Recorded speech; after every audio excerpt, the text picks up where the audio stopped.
Yo, what's going on, boys? It's Ian from Rocket Proud Sound Tutorials, and in this video, we're going to be making the main Pluck sound from Dillion Francis, a remix of Call My Name, and this is what it sounds like.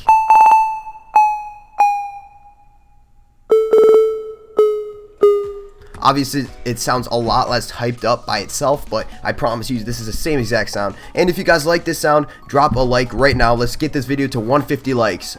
We're getting to 150 likes, so whether you guys like it or not. So go ahead and click that like button, and if you haven't already, drop a sub, because we got bomb-ass tuts. So anyways, we're going to start out by initializing this patch, and we're going to be using a 2 oscillator setup. So we're going to be using oscillator A and our noise. To start off, we'll just go ahead and jump this oscillator A down to our basic shapes, and here we get our basic sine waveform. And from the noise, we're just going to boost the level a little bit, and then turn up the pitch to about 60%. And now, really, the noise is just here to add an extra complement to the sound onto the treble, because by itself, it is missing a lot of information in the higher end, and by turning on the noise, it just adds in that extra touch to the treble, just kind of form the sound further. So next, we're going to get into our distortion, which is we're going to be using our flanger section, and then a flanger HL6 positive. And turn up that the HL widen. Okay, turn up the resonance. And then now we're just going to turn on the drive. And then when we turn on the keyboard tracking, we make sure that this filter follows for each key that we press, so that way if I turn this off, see how it's missing these frequencies all around. Yeah, so just turn up the cutoff. Alright, now we're getting really close to the original sound. All we have to do now is shape the envelope. This is the envelope 1, which follows the master amp. You guys probably know that, but if you didn't, you know, fun fact. So we're just going to turn down that sustain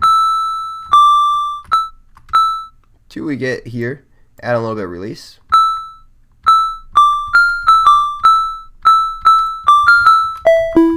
And that's about the same shape as he has it. So you guys are probably like, okay, I have this now. It doesn't sound nearly as close as your original one does. Okay, we still haven't gotten any effects, but this is what it sounds like so far. So first things first, we're going to turn on a hyper and a dimension.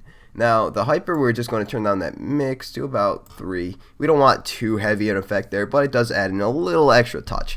So the dimension, this is really what we want going on here. Turn on a size 3 and the mix to about 24. Finally, we're going to turn on the reverb. And really, you could just adjust this reverb settings to how you want it. I'll maybe turn on the high cut, maybe turn up the low cut a little bit, and turn on. Now finally, this is the final piece. I know, we're getting so close. What we're going to do is stick on macro 1 in the matrix onto global master tune. Now this is the tune for everything, so every single oscillator that we turn on is going to be processing and running through this tune. So if we turn this up, as you can see, I have macro 1 being modulated here, so we'll just drop this down to -1.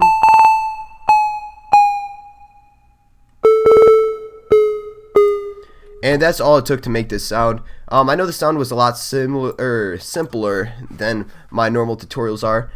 This week is just going to be a lot of simple stuff to just kind of bring in a lot broader of an audience. So if you guys like this tutorial, make sure you drop a like, drop a sub, because I will be doing more of these simpler basses, or not basses, this is a pluck. But yeah, that's going to wrap up today's video. Thank you so much for watching, and I'm Shane from Rocket Proud Sound, and I'm checking out.